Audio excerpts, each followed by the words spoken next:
हम देखते हैं RTGS एंड NEFT में difference. Then what is the difference between RTGS and NEFT? These are the method of fund transferring. By these methods, a customer can transfer its fund from one place to another place. कि एक bank account से दूसरे bank account में, एक person से एक दूसरे bank, one branch to another branch, अगर आपको फंड को ट्रांसफर करना है, then these are the two methods. इन मेथड्स के बिहाफ पे हम इजी गोइंग फंड ट्रांसफर कर सकते हैं. ये होता है real time gross settlement and net electronic fund transfer techniques. ये दो टेक्निक्स है जिसके थ्रू फंड को ट्रांसफर किया जाता है. Then first difference, real time settlement based on gross settlement. Almost इसमें जो टाइम का सेटलमेंट होता है, आपके ट्रांजेक्शन्स का जो सेटलमेंट होता है, it is based on real time settlement.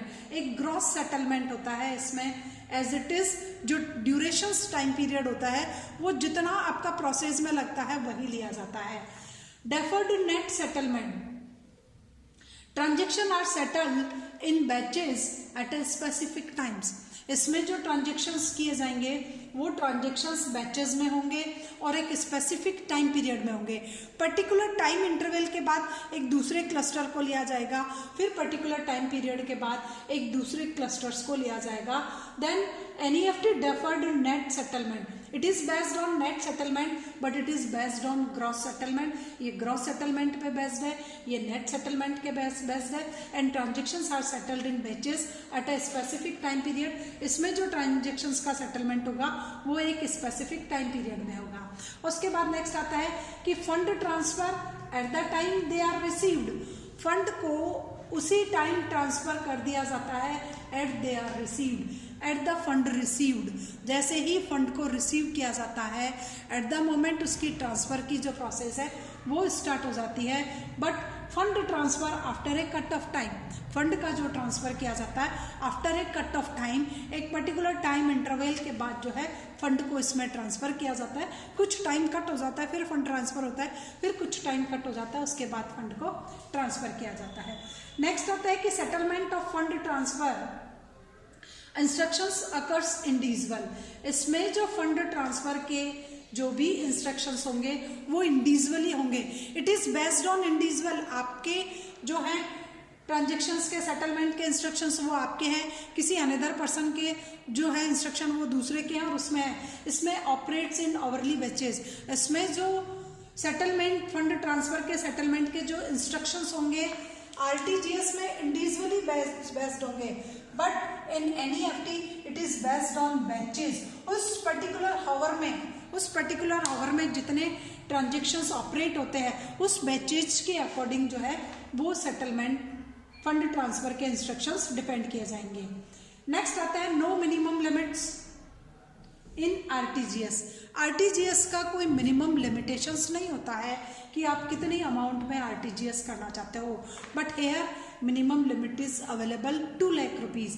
यहाँ पर जो है वो मिनिमम लिमिटेशंस जो है वो है कि इसका 2 लाख रुपीज़ ही है, जबकि इसका कोई मिनिमम लिमिटेशंस नहीं है.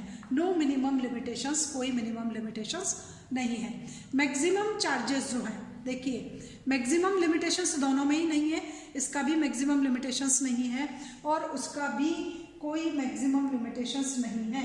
बट यहाँ पर इसका मिनिमम जो है वो लिमिटेशंस है, इसमें आएगा मिनिमम लिमिटेशंस 2 लाख रुपीज़ होगा, जबकि इसमें नो मिनिमम लिमिटेशंस. इस स्टाइल का कुछ डिफरेंस है. उसके बाद maximum charges is ₹55 for above 5 lakh rupees. Charges change होते रहते हैं. पर्टिकुलर टाइम पीरियड में कभी चार्जेस ज़्यादा होते हैं, कभी चार्जेस कम होते हैं. तो फॉर अबव 5 लाख रुपीज़ 55 है. Maximum charges is ₹25 for above 2 lakh rupees. 2 lakh रुपए से ज़्यादा का अगर आप नेफ्ट करते हो तो 25 होते हैं. बट चार्जेस का कोई डिफ्रेंशिएशन नहीं हो सकता, ये आपको ऐसे स्लाइटली एक्सप्लेन किया जाता है. उसके बाद large sum of money is better to transfer by RTGS. If you want to send a large sum of money from one place to another place, then it is better to choose RTGS. अगर किसी customer को large sum of money को transfer करना हो तो better है कि वो RTGS का ऑप्शन चूज़ करे. And small amount of money where there is not much urgency NEFT is better. जब आपकी इतने ज़्यादा अर्जेंट नहीं हो, आपकी इतनी ज़्यादा रिक्वायरमेंट नहीं हो, स्मॉल अमाउंट में हो, then it is better to transfer the fund with the help of NEFT। Then RTGS के थ्रू जो टाइम टेकन किया जाता है वो टाइम टेकन लोअर होता है।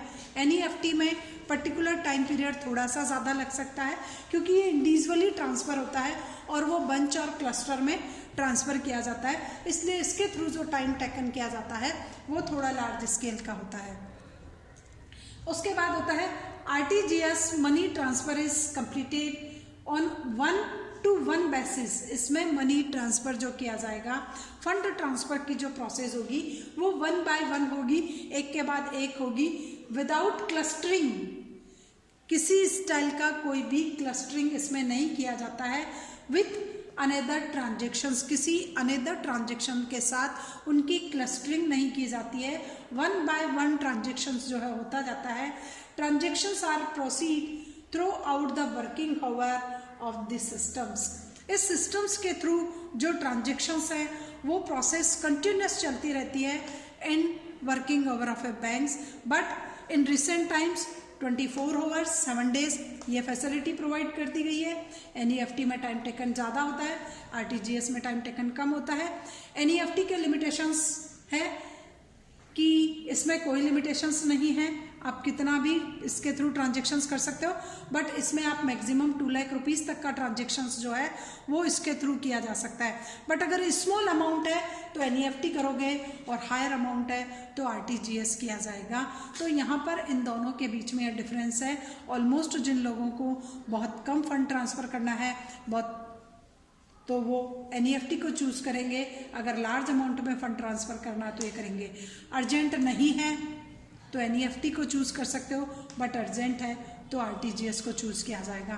पर्टिकुलर टाइम पीरियड जो है अलग अलग बैंक में अलग अलग होता है, इसमें क्लस्टरिंग होने के कारण कुछ गैप हो जाता है, बट ये जो है वो कंटिन्यूस गोइंग ऑन चलता रहता है।